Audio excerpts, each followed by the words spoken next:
Hey everyone, I'm Filip Sablik. I'm the President of Publishing and Marketing here at Boom Studios, and welcome to the Discover Yours panel at WonderCon at Home.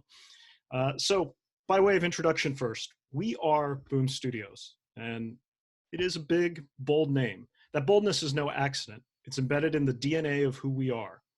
Our founder, Ross Ritchie, started this company 14 years ago in the spare bedroom of his apartment. It was inspired by comic book companies that had come before, but had never fully realized what he believed comics could accomplish. And even though Ross began Boom in the spare bedroom, he always dreamed that the company could scale to achieve his big, bold dreams. And from the beginning, Boom Studios has been constantly stretching and growing. Now, Ross had been a comic book fan since childhood. It captured his imagination, served as an escape, and inspired him to dream big. And as an adult, he realized that there was a limit to who in his life he could share comics with. And not because the medium had those limitations, but because the business of comic book publishing was largely limited to a handful of genres. Now, he loved those genres, but when it came to sharing the medium with his friends, family, and other loved ones, it created a barrier. Why weren't there comics for every genre, every mood, and every person?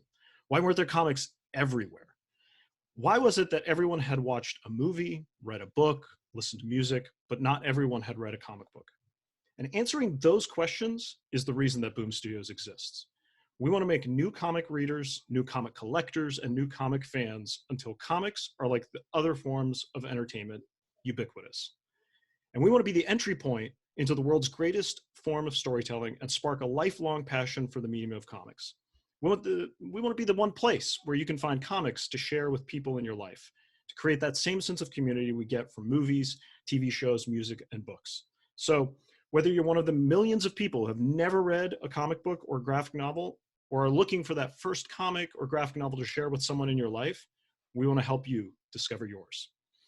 And with that, I'm very excited to introduce our awesome panelists today. I'm going to start with for our panelists, I'm going to ask you to just jump in and say hello verbally so that you pop up on screen here.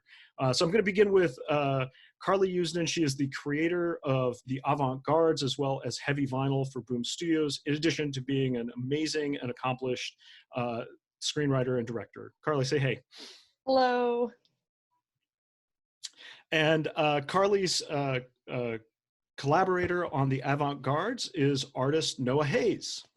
Say hi, Noah. Hey, guys. And after that, I want to welcome Ryan Parrott. He is our current Power Rangers architect. He writes Mighty Morphin Power Rangers, Go-Go Power Rangers, and probably at least one or two other Power Rangers related things that we either have put out or have coming up. Hey, Ryan. Sorry, we did the mute I already messed it up. I knew I'd be the first one. Hi. Well, good to get it out of the way early, right? Also on the panel today, we're lucky to have Sina Grace, who is Ryan's co-writer on Go-Go Power Rangers, as well as the writer and creator behind Ghosted in LA. Say hi, Sina. Sorry, the space button's not working. I just got to keep clicking unmute. That's okay. All right. Hi, how are you? We're all figuring out Zoom, right? That's the deal. Your backdrop, Philip, the production is just so epic. Thank you. Everybody else on this panel looks awesome. I have to work really hard at it. So I've got my spa background set up here. Be careful, ninjas from the Foot Clan might jump out at any point. And next on the panel, and I realized I've actually, so I'm going to beg forgiveness because I've never said Nicole's last name out loud, so I'm going to probably butcher it, but I'm going to say Nicole Andelfinger, who is our writer on A Thief Among Trees, an Ember in the Ashes graphic novel. And Nicole, if I got that wrong, please correct me. You know what? You got it right. So A+. All right. I'm done for the day. Thank you very much. And certainly not least, but last, because he's going to be my co-pilot on this little excursion we go on, the editor-in-chief of Boom Studios, my dear, dear friend, my brother from another mother, Matt Gagnon. Hey, how's it going, everybody? Philip, I missed my invitation to the dojo, so next time you need to invite me. Yeah, I haven't figured out if it's the Foot Clan or if it's Cobra Kai. So maybe we can figure that out by the end of the panel. So we're gonna get into the panel. What you'll see is we're gonna hopefully have a fun conversation here that helps everyone watching discover their next favorite comic book or graphic novel, or find that thing that they want to share with someone in their life. We're gonna kind of focus on 3 areas broadly: some stuff that the panelists have done in the past with us, some stuff that they're working on currently, and some stuff that they have coming up. And in between, we'll just get a little bit silly here and there. So before I hand it over to Matt, I want to ask everyone on the panel, everyone in the audience has been spending a lot of time at home lately. But luckily, we have a bunch of freelance writers and artists who have a ton of experience with this. So before we dive into talking about comics, let's go around and talk about, what is your favorite snacking guilty pleasure at home? I mean, for me, it's caramel rice cakes with peanut butter and honey on them. And they used to have Frosted Flakes, but those are long gone, so we don't talk about those anymore. I like that, because that takes effort. That's not just like you pulled something out of the bag. You're like assembling something and I bet that took experimentation to get right. Yeah, years of practice, and procrastination is the key into invention, actually. Anyone else have a guilty pleasure? I've been playing video games lately. I haven't done that in a while. So to just really tap into my like inner preteen, teenager, I've also revisited Oreos. I've not had Oreos in a long time, and they are so good. I'm sure they're good for you too, but yeah, that's been my quarantine. Like, oh hey, what's up? Nice to see you again. I feel like I've also Our VP of marketing, Arun, would totally join in on your Oreo love there. Sorry, Carly. I'm still getting used to doing the Zoom panel. Go ahead. No, it's totally fine. I've also similarly been kind of regressing to like my teenage years, preteen years, and have been playing a lot of video games, eating a lot of PB&J and Pop-Tarts. Nice. Nicole, Noah, any guilty pleasures? I'm crocheting a lot and playing a lot of Dungeons and Dragons. So That's awesome. In my head, you are actually crocheting Dungeons and Dragons related things for your gaming group. So please don't break that idea up in my head, because it's too beautiful. I mean, I'll crochet during our games. So There we go. Now I feel full circle. Nicole, I've been any snacks or any other Animal guilty pleasures? Crossing pretty much. I've been playing Animal Crossing pretty much half of the world, I think. So if anybody's got a good price on turnips right now, let me know, because I'm looking. But would love to say that it's a new guilty pleasure, but flaming hot Cheetos have been around for me since like teens and onward, and it's probably never changing. So Awesome. Well, speaking of guilty pleasures, let's talk real quickly about cartoons. So really quick, I mean, I have to co-sign the Flaming Hot Cheetos, by the way. But also, it's so hot out in Los Angeles right now. My go-to has been acai. I've been trying to keep acai in the freezer as much as possible. So that's where I've been at. So Nicole, I want to start really quick with you. You actually started out with Boom, doing stuff for Adventure Time, regular show, Rugrats, Steven Universe. I was wondering if you could talk a little bit about your approach to translating those properties. I mean, they're so reliant on the power of the voice actors. So many of those shows have incredible voice actors associated with them. How did you approach bringing those projects to the page? well, what's beautiful about getting to write for licensed things is that you have an excuse to sit there and watch said licensed things for a really long time. So there's a certain amount of, I guess, research, we'll call it, but it's really just going into it with the idea of why is it that I fell in love with these characters when they were important in my life, and then writing stories that I wanted to see when I was watching it. And that's what was beautiful about getting to write for stuff like Regular Show and Rugrats and Steven Universe, is I was already a huge fan. And so it's like sitting there and being like, these are the playgrounds I love, and then now getting to write the stories that I've always wanted to see And honestly, when you are able to connect with something like that, it helps with getting the voice right. So it's just being mindful of the fact that there are these characteristics that are true for these characters, and just lots of rewriting to make sure that you stay within those bounds. Absolutely. And when you watch so much of the show, it's like you can hear those characters in your head, right? And, you know.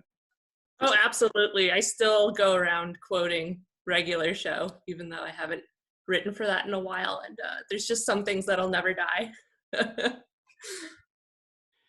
You know, another series that we have that's closely rooted in sound is Heavy Vinyl, which Carly created and wrote. And for those of you that aren't familiar with it, in it, Chris just scored her dream job at a local record store, only to discover that Vinyl Mayhem is actually a front for a teenage vigilante fight club. So Carly, if I had walked into Vinyl Mayhem in the 90s as a teenager, what would Chris have recommended to me?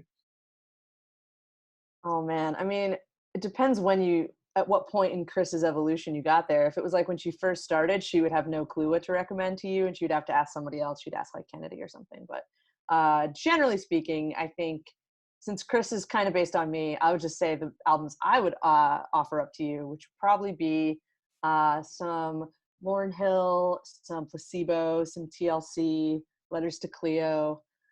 Really depends on the mood, you know. There's so many amazing artists and albums that inspired the series of Heavy Vinyl. All in all of those, especially TLC. Yes. So now I'm going to embarrass myself. Speaking of 90s earworms, that makes me think about Go Go Power Rangers. That was for you, Sina. You're welcome. So that's also the name of our comic series that focuses on the teen relationships of the Mighty Morphin Power Rangers team. And Matt, I thought we could turn to Ryan and Sina. Yeah, so Ryan and Sina, right, it's a bittersweet moment for Go-Go. Okay, Go-Go's ending with issue 32. So this is kind of the perfect time to talk about, you know, the greatest hits. What are some of your guys' favorite moments on the series? Can you walk us through the moments that sort of gave you the most joy, or maybe a scene where you really felt like you stuck the landing, or something really powerful with the character that you thought was really well executed?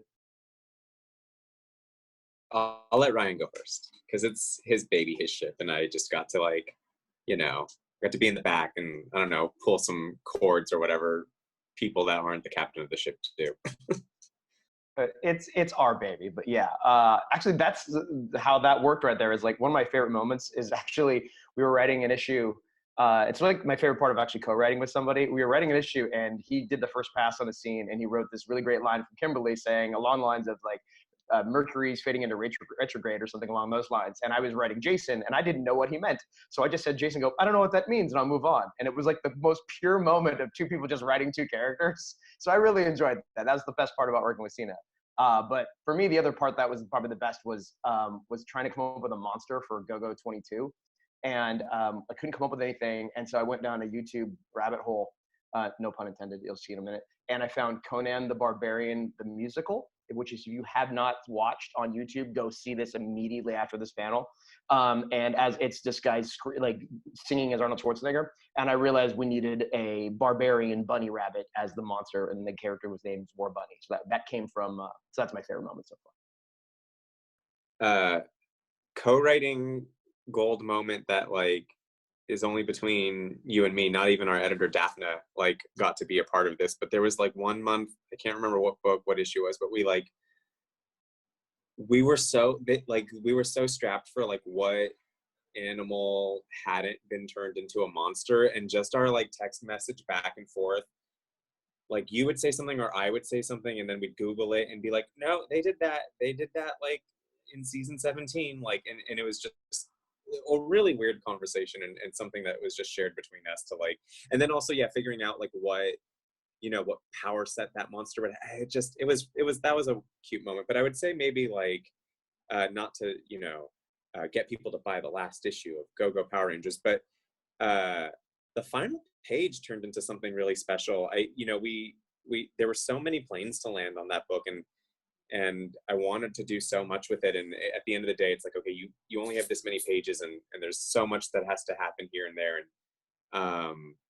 And this very little moment that Ryan sort of set up, I just felt like, oh, like what an easy answer to make this whole thing end on such a like lovely note. So yeah, the only way people can find out is if they buy it. They can't just go to the last page. They have to read all 32 issues and all of Mighty Morphin and everything.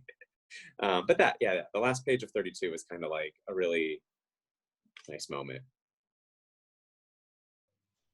I see Ryan nodding along there. Okay. I told you there were going to be some real hard-hitting, serious questions in this panel. So here's the first one. If you were chosen by Zordon, this is for everybody. If you were chosen by Zordon to be a Power Ranger, what color Ranger would you be? And if you don't know, just pick your favorite color and we'll make Ryan and Sina explain what that means for you. My favorite color is black, so I would just pick black. So what does that mean? It means you're Zach or Adam or all the other ones I should know at this point, and that you can dance. That means you can dance. That is not very true. So maybe my power would be that I trick people into thinking I can dance. I would pick gold, if anything, because I'm Persian and gold looks good on our complexions. And then also, you know, that Gold Ranger outfit was pretty sick. Is there like a lavender ranger? Can I be that? There is now, so yes. Done. I did competitive science fair when I was in high school, so I identify with Billy a lot in some ways. So I'm gonna go blue.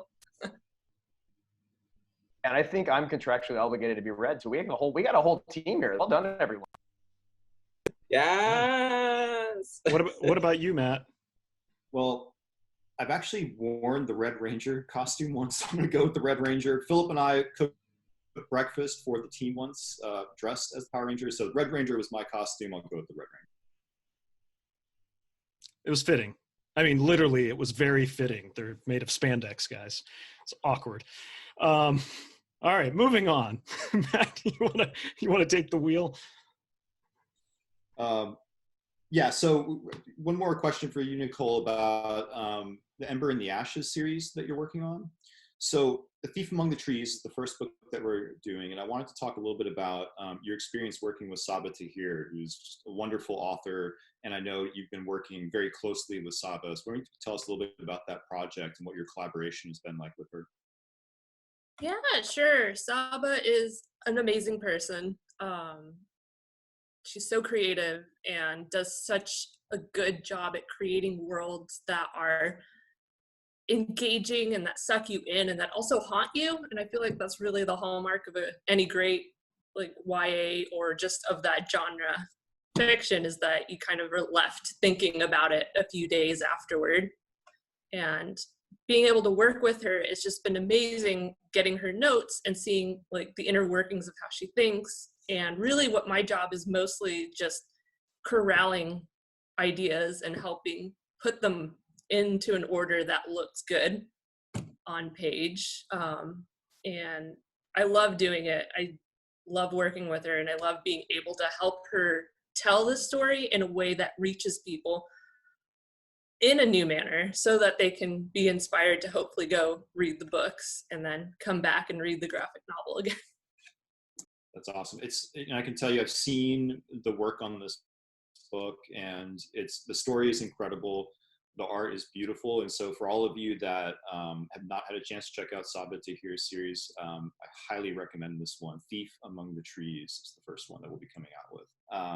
And now, quickly for Ryan, Mighty Morphin Power Rangers has been our flagship series in the Power Rangers universe, and we have a big milestone coming up, issue 50.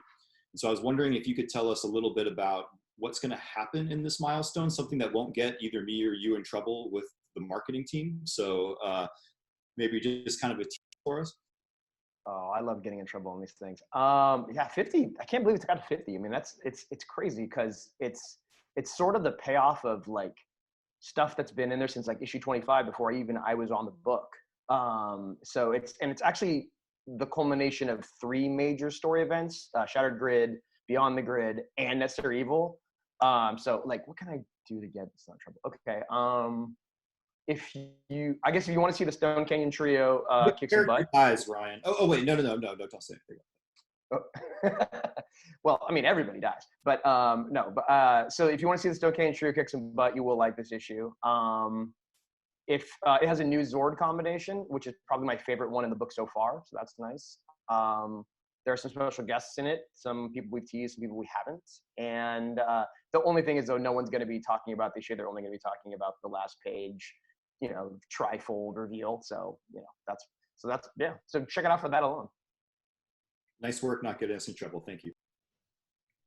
Yeah, deftly handled. I don't know that I could have done that well. And just to wind back a second, if like Matt said, if you're not familiar with Sabah Tahir's Ember in the Ashes novel series, it's a really great series, and it tells the story of Elia, a slave, and Elias, a soldier, and their struggles against the societies they were born into in the Marshall Empire. So a lot of great YA themes in that series, and we're really excited to be exploring that in the graphic novel trilogy now. Okay, turning to Noah and Carly, like Nicole, you both started your professional comic book careers with Boom, and the Avant-Guards is your series about a motley crew of art school students forming a basketball team, and it's the first time you've worked together. So why don't we chat about that a little bit? Yeah, this was Avant-Guards is my first time getting to work with Noah, and I don't want to speak for both of us, but it's been wonderful getting to collaborate with him. I'm like saying him like he's not like right here because you're in this chat. But I just get so excited like anytime I get anything back. I send out a script, and once I start getting pieces back, I always get so excited to see like what Noah's done with things. You always like keep me on my toes. I never know what's coming, and it's always exciting. Thanks. I actually wanted to like shout out everyone who worked on the book, because we've got a lot of people who helped us. This was a big challenge getting these 3 novels out. Carly and I both had like a lot of like personal stuff going on, and now all this happened, and like we had to ask for help for a lot of this book. So I just wanted to shout out Rebecca Nolte, our original colorist on the first volume and a half, Eleonora Bruni, our current colorist, Kirian Quigley, who helped color on volume 2. We had inks help out on volume 2 from Tasha Neba and Jenna Ayoub. And the volume that's coming out, we had Leah Calabiero and Gabriele Magnoli helping us on pencils and inks. And also May Rude did a sensitivity read on volume 3. So sorry.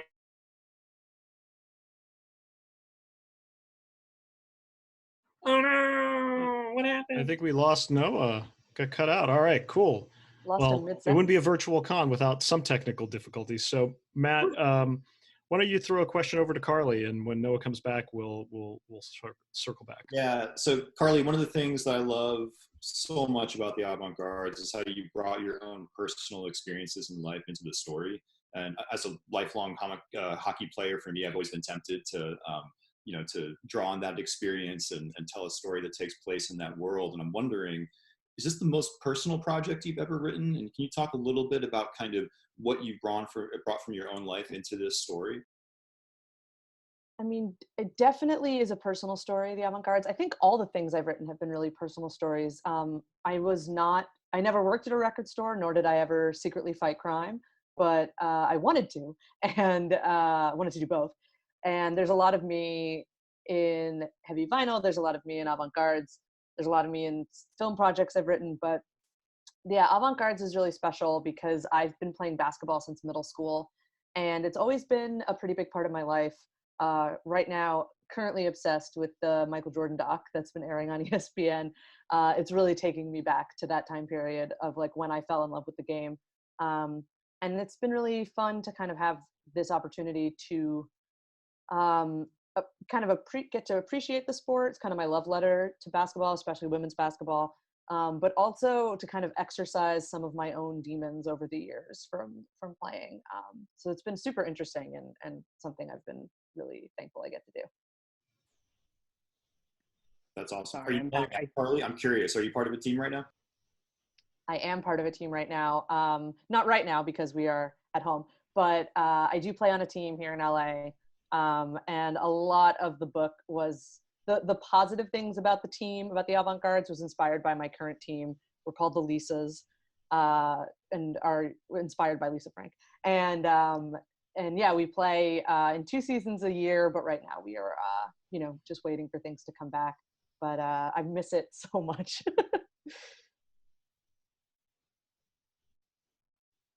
Sorry, I dropped my phone on my keyboard and disconnected the call. But also a big shout out to Ed Dukenshire, our letterist. He's been with us the entire time and has done an amazing job. And also it's been so great to collaborate with everyone. Everyone is so unbelievably talented, and it's been so great getting to work on this series, getting to speak to a lot of characters that I don't think we have a lot of yet. And I hope this will bring a lot more to that scene, and it's been really special. Noah, your work has been phenomenal on this series, and you started with Boom working on Goldie Vance and Wet Hot American Summer for us.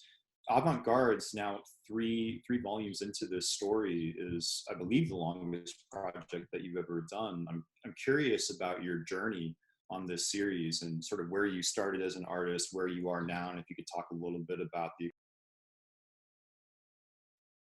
Yeah, I was still in college when I started on Goldie Vance. I had just started my senior year, so I was doing Goldie Vance and my thesis, both at the same time, which was crazy and don't recommend doing that.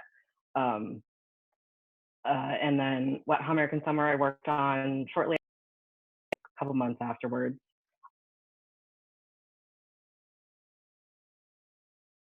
Having to work on like a cult classic, I hadn't even seen it before. I don't watch a lot of movies, so it wasn't even like, but I thought it was hysterical, and it was so much fun to work on the book with Chris. And I also worked on it with Rebecca too. That's how we first started working together. And then working on this has been a huge challenge. Never have done something this long before. It probably might be too long for me. I think, probably 1 or 2 is my limit before. That's a good learning experience in and of itself, though, right, Noah?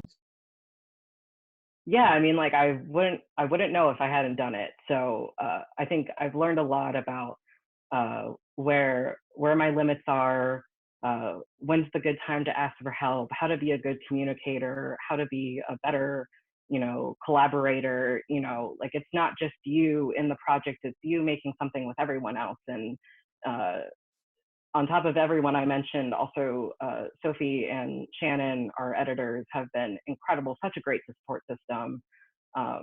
Like this wouldn't have happened without them too. I'm just grateful for everyone who I've gotten to work with, and learning that lesson of just like the teamwork is what makes the dream work is such a valuable lesson I've learned these last 2 years working on Avant-Guards.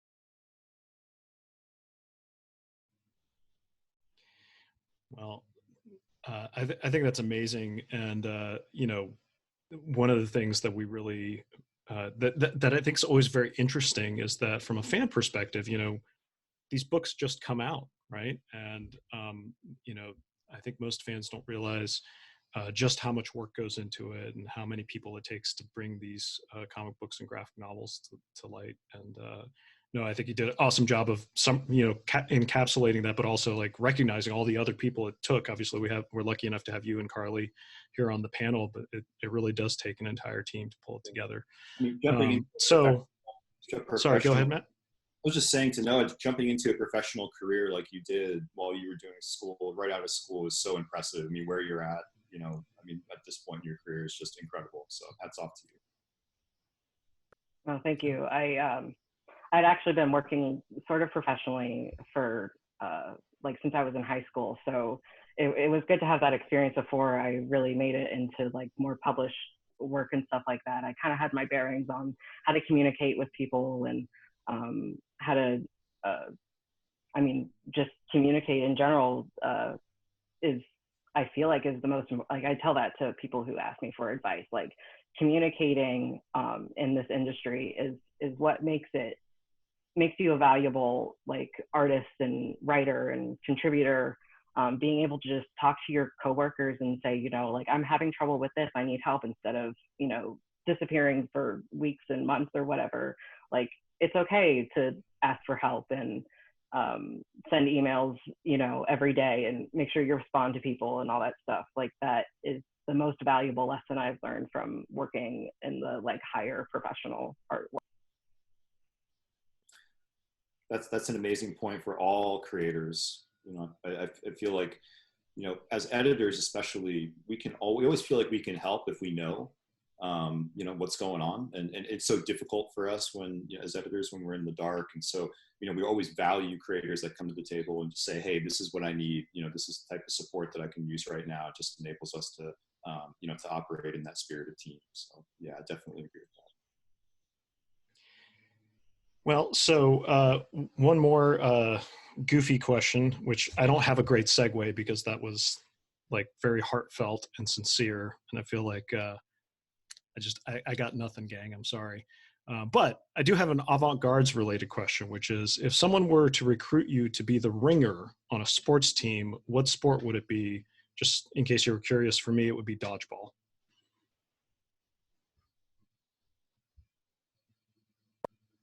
I stand by that marching band is still a sport. I marched all 4 years of high school. I was drum major my senior year. I would 100% do marching band. I had abs in marching band, so no one can tell me it's not a sport.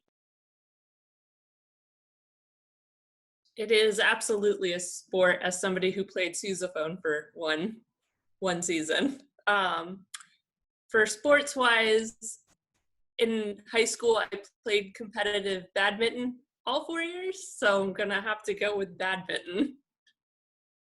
Good luck beating that, everyone. Just like handball, I don't know. I don't know sports. Very, very stereotypical here. I played golf, but I don't know if I'd be a ringer. Like I'd just be more like the caddy. Like I've never been like the jock in a group of people before. This is truly blowing my mind. I played basketball and tennis growing up, so I guess it would be those sports, but I'm not like great at either of them. So if it was a team that wasn't very good, I would be the ringer. And if it was anyone that knew what they were doing, I would just be handing out orange slices after the game. Wait, I want to change my answer. I would just be Sarah Gellar in the TV show Ringer on CW. That's such an underrated classic, by the way. I don't know. I don't think having her play 4 different people was necessarily like the best choice. But hey, it wasn't good. It just was underrated. Yeah, there we go. All right, ding ding ding. It's a gem of sorts. It's kind of like Carly saying she would be the ringer on a really crappy team, right? Like it's all grading on a curve. Matt, you want to jump in with your sports pick? So I've been dropping hockey way too much on this panel, so I'm going to go with the non-sports pick for mine. It's foosball. Amazing. All right. Let's dive into a couple more questions.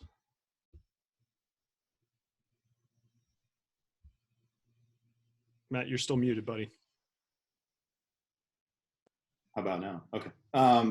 So we're getting ready to close out the panel here, and we thought it'd be fun to kind of talk about what everybody's working on right now and kind of what plans you have coming up for the future.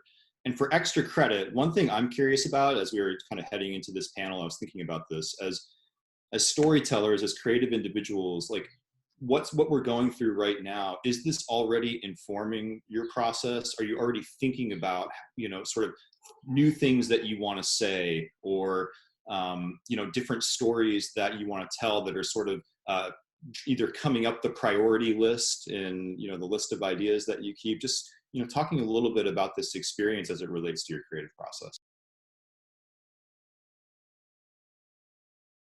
Can I go first? Yeah, I see all the mute signs, so I'm going first. Well, first and foremost, I'm wrapping up the first sort of master arc of Ghosted in LA at Boom Studios. Volume 1 is out now.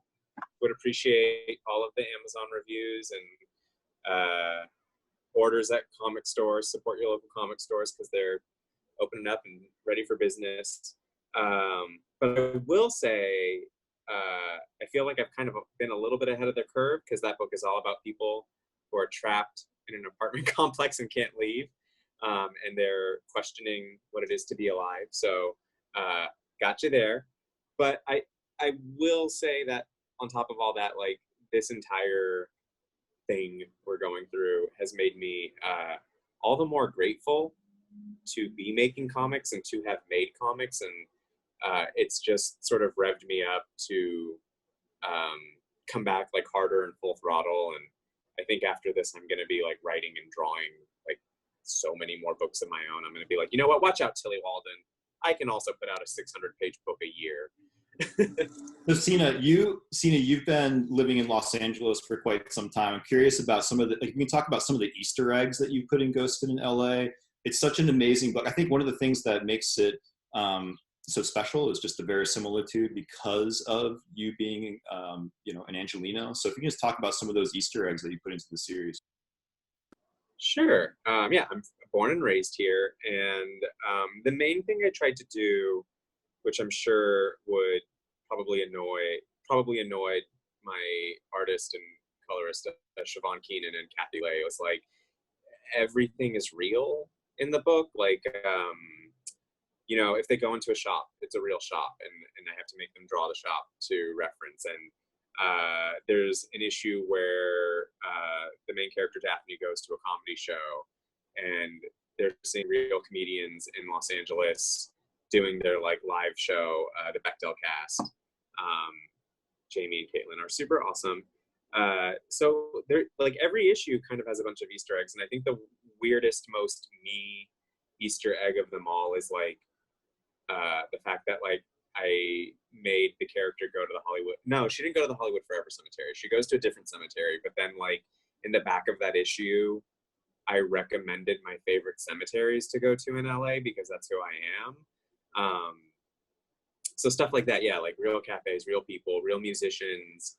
There's going to be a real drag king. I won't say which one, but I just thought it would be so cool to kind of, there's this undercurrent in the whole book of just like artistic expression and what's possible, and how Los Angeles is a great conduit for people.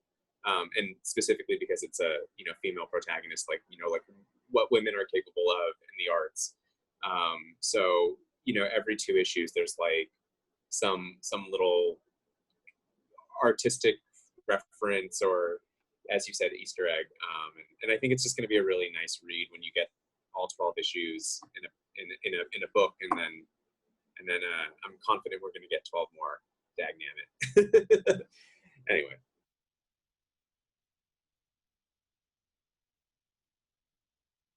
Perfect. And Carly next. Let's go with Carly. What are you working on now, Carly, and what's coming up? I don't know if I'm allowed to talk about anything I'm working on right now. Yeah. How about a follow-up question then? So Avant-Guards number 8, we left off with a pretty big cliffhanger. I wonder if you could talk a little bit about what people can expect from the next chapter. The final collection of Avant-Guards, which is what would be issues 9 through 12, which will be out in September, is going to finish up the story, but it's also going to really, I'm trying to think how to even talk about this. We're like in the middle, we're like finishing it up right now. So it's like all bouncing around in my head. I think it's a satisfying conclusion. All of the characters kind of get a moment to really shine. The thing I'm most excited about, honestly, is, we kind of did a thing through the middle of the series where each character had their own issue. And we got through all of them, but issue 9 was the last one of those. and that was the Nicole's issue. And so no one has seen the like just Nicole issue yet, and that's honestly one of the things I'm most proud of in the whole series. I think that one came out so great. So I'm just really excited for people to get to see that and to see how it ends. There's more basketball to come. There's more romance to come. There's a new character, because who doesn't like mixing things up in the final arc of a season? I can't wait for that, for us to read that. But at the same time, my brother it's his favorite comic book at Boom. It was Avant-Guards, so he's going to be even more excited than I am. So, yeah, can't wait for that to come out. You guys need to check that out. That's going to be an incredible graphic novel, and worth noting, there's no single issues on that. That's going to be an original graphic novel. So, keep your eyes peeled there. And then for Nicole, Thief Among the Trees.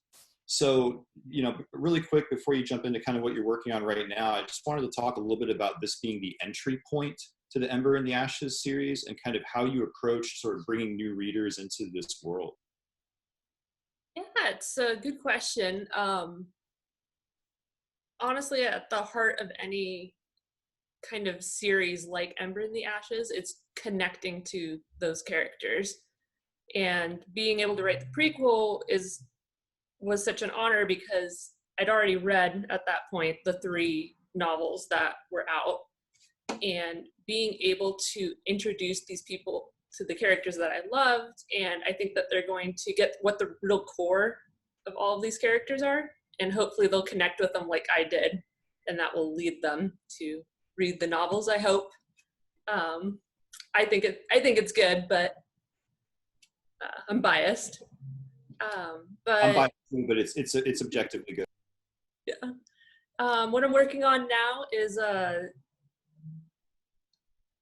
what I can talk about is that Ember in the Ashes, the Thief Among the Trees, is one of 3.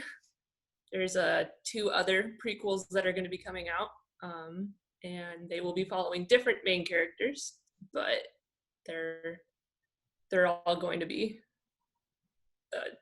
just set in this amazing world. So that's what I'm excited. That's what I'm working on right now. Well, Saba's created an incredibly rich world for all of us to play in, so can't wait to get that one into readers' hands.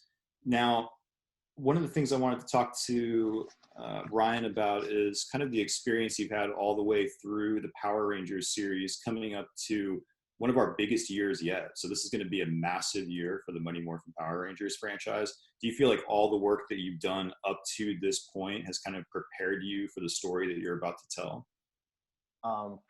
Prepared me? No. You see that spot right there? That's where I slam my head against the wall every few weeks when I'm trying to figure out this stuff. So like, that's my spot. Because I did the math, and I wrote or co-wrote 644 pages of Power Rangers just last year, which is a lot.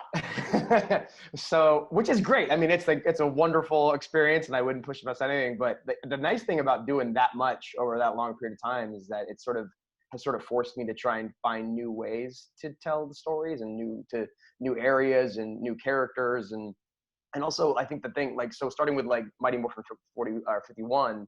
Where I'm playing with format in a way that I've never really gotten to do, because you've done it, like, there's a rule that somebody told me a long time ago for writing, which I always thought was cool, which is the idea, like, once you've learned the rules, it's your obligation as a writer to start to break them.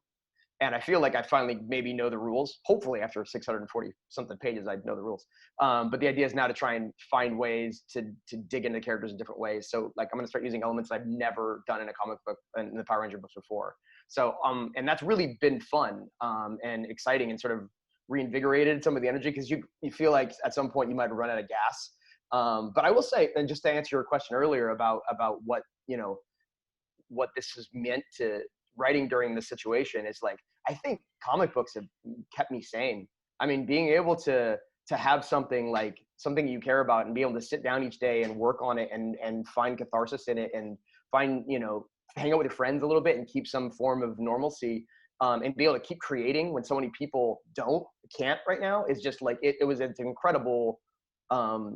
It made me feel very grateful to be able to work, not just for you guys for Boom, but just working comic books in general, and just with everybody here, like all your passion projects. Like, it's so cool that you see all the different types of books that I get to see, and and how it's like independent film in the 90s where everybody's just trying new and different things. I love that. I feel like that's the thing that I've realized through this whole process, just how the fact that comics are so small that you can do such incredibly small and interesting stories in so many different mediums. And I don't think I really appreciated it before that. Yeah, it's so nice to be part of a community during a situation like this, and the community of comics is one of the best of all. So yeah, it's so nice. I always find myself coming back to to reading comics whenever you're in those moments where you need to fill up the cup, as it were, and get some inspiration. So definitely feel that same way.